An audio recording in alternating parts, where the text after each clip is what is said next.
তো আপনিও কি পেটের মেদ নিয়ে অস্বস্তি বোধ করছেন? অনেক কিছু চেষ্টা করার পরেও কি বেলি ফ্যাট ঝরাতে পারছেন না? তো চিন্তা করার কোনো কারণ নেই। মাত্র 30 দিনে আপনিও পেতে পারেন slim and fit look. So এই ভিডিওতে আপনি যা জানতে পারবেন তা হলো 30 দিনের একটা ক্লিয়ার রুটিন, প্রতিদিন কোন ব্যায়ামগুলো করবেন, কি খাবার খাবেন, কোন খাবারগুলোকে বর্জন করবেন, আর যে ভুলগুলো করলে আপনার ফ্যাট কখনোই কমবে না। তো চলুন শুরু করা যাক। প্রতিকার বলার আগে প্রথমে আমি এটা বলে নেই যে কেন এই পেটের মেদ জমতে থাকে।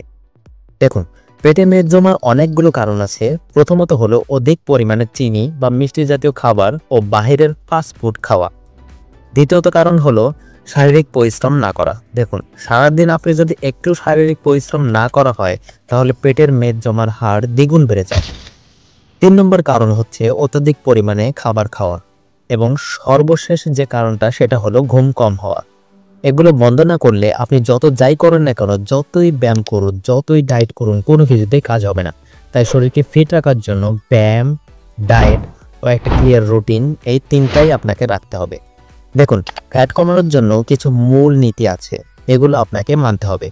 সো নাম্বার ফার্স্টে, প্রতিদিন আপনি যতটা খাচ্ছেন তার থেকে অন্তত 30% কম ক্যালোরি খাওয়ার চেষ্টা করবেন। নাম্বার 2, প্রতিদিন অন্তত 40 থেকে 50 মিনিট কার্ডিও করতে হবে। নাম্বার 3, সপ্তাহে অন্তত 3 থেকে 4 দিন কোর স্ট্রেংথ এক্সারসাইজ করতে হবে। নাম্বার 4, প্রতিদিন অন্তত 3 থেকে 4 লিটার পানি পান করবেন। অ্যান্ড লাস্ট নাম্বার 5 হচ্ছে ঘুম। একজন প্রাপ্তবয়স্ক মানুষের প্রতিদিন কমপক্ষে 7 থেকে 8 ঘন্টা ডিপ স্লিপ না হলে বেলি ফ্যাট কমানো অনেক কঠিন হয়ে দাঁড়ায়। এই 5টা রুলস আপনারা মেনে চলবেন, দেখবেন আস্তে আস্তে আপনাদের পরিবর্তন আসছে। এখন আসুন দেখে নেই আপনাদের কোন নিয়মগুলো গুরুত্বের সাথে মানতে হবে। আপনি প্রতিদিন সকালবেলা খালি পেটে কুসুম গরম পানি খান এবং প্রতিদিনের খাবারে প্রোটিন রাখুন। যেমন ধরুন সেদ্ধ ডিম, ডাল, ছোলা, এসব কিছু আপনাদের খাবারে অ্যাড করতে পারেন। স্ন্যাক্স হিসেবে বাদাম বা ফল খেতে পারেন। এবং মাস্ট বি, আমি সবসময় যা বলি, এক্সারসাইজ শুরু করার আগে লাইট অন আউট করুন। আর এক্সারসাইজ শেষে অবশ্যই বডিকে স্ট্রেচিং করবেন এবং অতিরিক্ত চিনিযুক্ত খাবার এড়িয়ে চলবেন। আর সফট ড্রিঙ্কস কখনোই খাবেন না। আর রাতে হেভি খাবার খাবেন না। চেষ্টা করুন যতটা সম্ভব কম খাওয়ার। আর কোনো মতে ক্রাশ ডায়েট করবেন না। দেখুন, একটা জিনিস মনে রাখবেন, আপনার পেটে মেদ কিন্তু একদিনে জমেনি, আর সেটা তাড়াতাড়ি যাবেও না। সুতরাং ধৈর্য ধরুন। আর আমার অনুরোধ, কেউই ক্রাশ ডায়েট করবেন না। আর এক্সারসাইজ করার পরপরই কখনোই শুয়ে পড়বেন না। এই নিয়মগুলো মানার যথাযথ চেষ্টা করবেন। আমি এই ভিডিওতে এক্সারসাইজের পুরা 30 দিনের চ্যালেঞ্জকে 3টা ভাগে ভাগ করেছি। প্রথম 10 দিন আপনাকে 20 থেকে 25 মিনিট এক্সারসাইজ করতে হবে। তারপরের 10 দিন একটু সময়টাকে বাড়িয়ে 30 থেকে 40 মিনিট, আর শেষের 10 দিন 50 থেকে 60 মিনিট পর্যন্ত এক্সারসাইজ করতে হবে। তো আপনি লক্ষ্য করলে দেখতে পারবেন যে আমি ধীরে ধীরে কিন্তু সময়টা বাড়াচ্ছি, যাতে এগুলো সহজেই আপনার নিয়ন্ত্রণে চলে আসে। আর আমি এটা বলছি না যে একেবারে 30 থেকে 40 মিনিট আপনাকে করতে হবে। আপনি মাঝে মধ্যে রেস্টও নিতে পারেন। ধরুন 1 মিনিট এক্সারসাইজ করলেন, তার মধ্যে 15 থেকে 20 সেকেন্ড বিরতি নিলেন।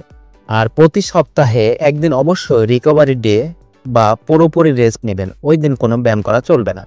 এখন আসি প্রতিদিনের এক্সারসাইজ রুটিনে। প্রথমেই যে এক্সারসাইজটা রেখেছি আপনাদের জন্য তা হলো প্ল্যাঙ্ক। এটা করার নিয়ম হলো, প্রথমে বডি লাইনকে সোজা রাখবেন, ঘাড় নিচু করবেন না। শুরুতে 30 সেকেন্ড করুন, তারপর 20 সেকেন্ড রেস্ট নিন, পরে আবার শুরু করতে পারেন। ধীরে ধীরে এই সময়টাকে বাড়ান। আপনারা চেষ্টা করবেন ম্যাক্সিমামের টাইম লিমিটকে 1 মিনিট করার। সো নেক্সট আমাদের এক্সারসাইজ নাম্বার 2 হলো বাইসাইকেল ক্রাঞ্চ। ভিডিওতে যেরকম দেখা যাচ্ছে, 2 হাত মাথার পেছনে রাখুন, কাঁধ একটু উপরে তুলে কনুই ও হাঁটু একত্র করার চেষ্টা করুন। এভাবেই 2টা হাত একবার করে করলে 1 রেপিটেশন, এভাবে 20টা রেপিটেশন পর্যন্ত করুন। তারপরে এক্সারসাইজ হচ্ছে লেগ রাইজ। প্রথমে সোজা হয়ে শুয়ে পড়ুন, এরপর পা একত্র করে সোজা অবস্থায় ধীরে ধীরে উপরে উঠান এবং নিচে নামান। এভাবে 15 থেকে 20টা রেপিটেশন মারুন। আর 4 নম্বর ব্যায়ামটি হলো রিভার্স ক্রাঞ্চ। এটা ফ্ল্যাট হয়ে শুয়ে পড়ার পরে পা উপরের দিকে উঠান এবং হাঁটু যতটা পারুন মুখের কাছে নিয়ে আসার চেষ্টা করুন। এভাবে 15টা রেপিটেশন পর্যন্ত করবেন। নাম্বার 5 হচ্ছে মাউন্টেন ক্লাইম্বার। ভিডিওতে যেরকম দেখতে পাচ্ছেন এরকম করার চেষ্টা করুন। মনে রাখবেন, এখানে আপনার পেটের কোর কিন্তু টাইট রাখতে হবে এবং নিয়ন্ত্রিত গতিতে 45 সেকেন্ড পর্যন্ত করতে হবে। নাম্বার 6, বারপিস। এটা আপনার জন্য অনেক হেল্পফুল হবে। এটা শুধু পেটের মেদই কমায় না, পুরা দেহের কাজ করে। এটাকেও আপনারা 15 থেকে 20 রেপিটেশন করবেন। Number 7, jumping Jack. হৃদযন্ত্র সক্রিয় করার জন্য এটি আপনি 60 সেকেন্ড পর্যন্ত করতে পারেন। Number 8 Russian twist. আপনার পেটের কোরগুলোকে টাইট রেখে এই ব্যায়ামটি করবেন। প্রতিটা পাশে 20 রেপিটেশন করে মারবেন। Number 9 side Planck. সো এটা পূর্বের মতোই পেটের কোরকে টাইট করে প্রতিটা পাশে 30 সেকেন্ড করে করবেন। প্রতিটা এক্সারসাইজ শেষ করার পর 10 থেকে 20 সেকেন্ড রেস্ট নেবেন। পুনরায় আবার শুরু করবেন। প্রতিদিন এই ব্যায়ামগুলো নিয়ম করে অনুশীলন করবেন এবং শক্তি বাড়লে 2-1টা রেপিটেশন এক্সট্রাও মারতে পারেন। তবে যদি কষ্ট বেশি লাগে তাহলে ব্রেক নিয়ে আবার শুরু করতে পারেন। এক্সারসাইজের পরে এবার আসবো আমরা ডায়েটের ব্যাপারে, কারণ বেলি ফ্যাট কমাতে শুধু এক্সারসাইজ নয়, সঠিক ডায়েটও জরুরি। চলুন দেখে নেই একটা সহজ ডায়েট প্ল্যান। সো সকালবেলা ঘুম থেকে উঠে আপনাদের প্রথম কাজ গরম পানির সাথে 2 চামচ লেবুর রস মিশিয়ে পান করা। তারপরে একটা সেদ্ধ ডিম ও হালকা ফলমূল খাওয়া। এরপরে সকাল 11টা থেকে 12টার মধ্যে স্ন্যাক্স হিসেবে আপনারা বাদাম বা ফ্রেশ ফ্রুটস খেতে পারেন।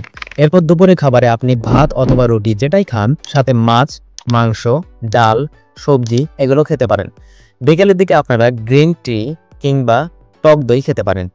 আর যদি পারেন রাতের খাবারে একটু কম খাওয়ার চেষ্টা করবেন। রাতে রুটি খেতে পারেন, রুটির সাথে সবজি অনেক ভালো একটা কম্বিনেশন।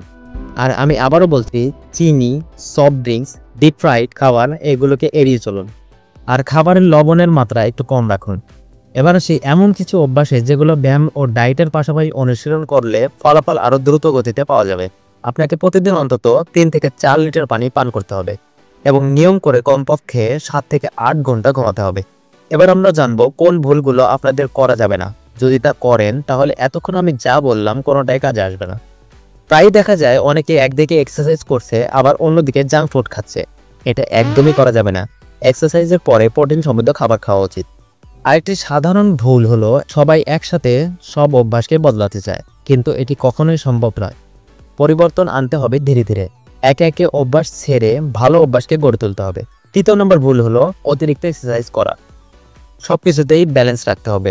ওয়ার্কআউট শুরু করার আগে অবশ্যই ওয়ার্ম আপ করতে হবে এবং প্রতিদিন এক্সারসাইজ শেষে 5 থেকে 7 মিনিট স্ট্রেচ করতে হবে। আপনারা সপ্তাহে একদিন যোগা রাখুন। আর যদি আপনাদের মাসল ব্যথা হয় তাহলে হালকা ম্যাসেজ ও ফোম রোল করতে পারেন। আর হ্যাঁ, প্রতি 7 দিন অন্তর অন্তর নিজের ছবি তুলুন এবং কোমরের পরিধি নোট করুন। যখন দেখবেন আপনার বেলি ফ্যাট কমতে শুরু করেছে, তারপর নিজের মধ্যেই একটা উৎসাহ কাজ করবে। ছোট ছোট লক্ষ্য নির্ধারণ করুন, যেমন এই সপ্তাহে 5 দিন এক্সারসাইজ করব এবং সেটা পূরণ হলেই সেই সাফল্যটাকে উদযাপন করুন। এই ছোট ছোট বিষয়গুলো আপনাকে অনেক মোটিভেট করবে। প্রথম 10 থেকে 14 দিনের মধ্যেই আপনার শরীরে আপনি হালকা পরিবর্তন টের পাবেন। সাধারণত ম্যাক্সিমামই দেখা যায় পরিবর্তন আসতে 3 থেকে 4 সপ্তাহ সময় লাগে। মনে রাখবেন, ফার্স্ট রেজাল্ট চাইলে কিছুই হবে না, ধৈর্যই হলো আসল চাবিকাঠি। তবে এক্সারসাইজ শুরু করার আগে কিছু বিষয় খেয়াল রাখা জরুরি। আপনার যদি জ্বর, তীব্র শ্বাসকষ্ট, কোমর বা জয়েন্টের সমস্যা বা অন্য কোনো গুরুত্ব সমস্যা থাকে তাহলে এক্সারসাইজ করাটা আপনার জন্য মোটেও ঠিক হবে না। সংক্ষেপে বললে, প্রতিদিন কার্ডিও কোর এক্সারসাইজ করুন, সঠিক খাবার খান, পর্যাপ্ত ঘুমান, পানি খান আর ধৈর্য ধরুন। এই 5টা ফলো করলে মাত্র 30 দিনেই শরীরে পরিবর্তন আসবে। তাই আজই শুরু করুন। আর 30 দিন পর আপনার ফলাফল কেমন হলো সেটা কমেন্টে জানাবেন। আর ভালো লেগে থাকে লাইক, শেয়ার আর সাবস্ক্রাইব করতে ভুলবেন না। So let's do it together.